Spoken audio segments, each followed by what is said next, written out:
Naam, niko hapa katika uwanja wa ndege wa kimataifa wa OR Tambo. Ukisema OR ina maana ni Oliver Reginald Tambo, mpigania uhuru huyu ambaye alifika katika ardhi ya nchi ya Tanzania kwake Mwalimu Julius Kambarage Nyerere, na wakawa katika muundo ule wa kuikomboa Afrika ya Kusini. Leo hii niko hapa mahususi kuipokea timu ya Simba ambayo inafika katika nchi hii kucheza mtanange raundi ya pili ya mchuano nusu fainali ya kombe ya shirikisho barani Afrika, ambapo mechi ya kwanza ilichezwa katika jiji au tunazungumzia katika nchi ya Zanzibar. Tunasema unakumbuka Zanzibar, oh Zanzibar, beautiful island of Zanzibar. Sasa baada ya Zanzibar wanafika hapa Afrika ya Kusini, na wimbo huu uliimbwa naye nani unamjua? Ni mtu kutoka Afrika ya Kusini. Nitakwambia ni nani.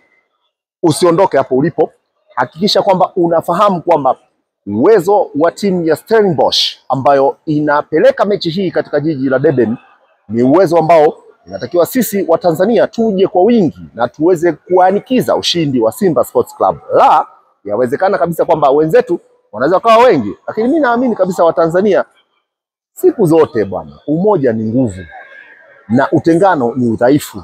Na hakika wa Tanzania wengi tutakuwepo katika jiji la Durban Tekwini Ekakasini katika uwanja wa Moses Mabida kuweza kushabikia na kushangilia timu ya Simba Sports. Hatusimami pale kama Simba, tunasimama pale kama Watanzania ambao wanapeperusha bendera ya taifa la Tanzania, tukiwa na kiongozi wetu kinara hodari, kiongozi balozi Mheshimiwa James Gilawa Bwana, ambaye ataongoza jopo zima la Watanzania kuhakikisha kwamba tunaibuka kidedea.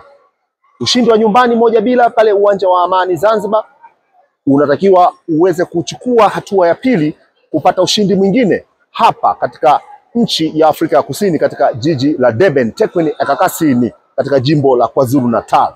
Usikose ewe Mtanzania, fika pasipo kukosa tarehe 27 ya mwezi huu wa 4 mwaka huu 2025. Hiyo itakuwa ni siku ya Jumapili. Kumbuka kwamba ni siku muhimu sana na ni siku ya kukumbuka. Tengeneza historia bwana. Mzee wetu Al Hassan Mwinyi alisema hivi, maisha ni history na ni kama kitabu vile. Andika kitabu kilicho kizuri. Nina Watanzania wengi ambao watafika hapa, lakini pia nina Watanzania wengi ambao wako hapa ambao wote wanaelekea Durban. Kuna watu kutoka nchi kama vile Lesotho, na watu kutoka Eswatini, na watu kutoka Msumbiji, na watu kutoka Botswana. Wote hawa watafika, wameshaahidi, na wengine wako njiani wanakuja. Kinara wetu James Gilawa Bwana atakuwa mstari wa mbele katika mashabiki, lakini katika benchi la ufundi naamini Fadru Davids atakuwa akionyesha kwamba yeye bali na kwamba anatoka katika maeneo Western Cape huko Cape Town, ni huko Stellenbosch, lakini kazi ni kazi.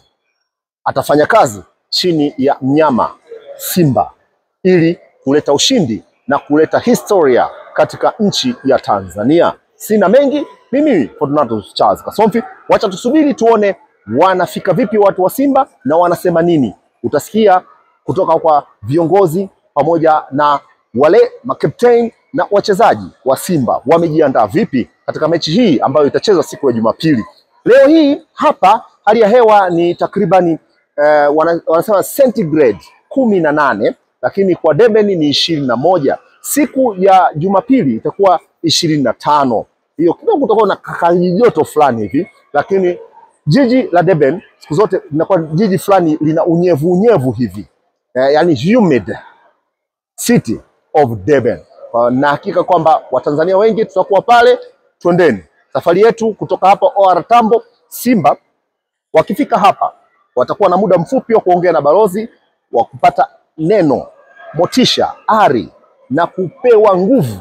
Baada ya hapo muda wa jioni hivi saa 10-11 hivi watapata ndege nyingine ya ndani sasa domestic kuelekea katika jiji la Durban, ambako watatua katika uwanja wa ndege wa kimataifa wa Shaka huko King Shaka, uwanja wa kimataifa. Asante, twenzetu tuwasubiri Simba wanasemaje.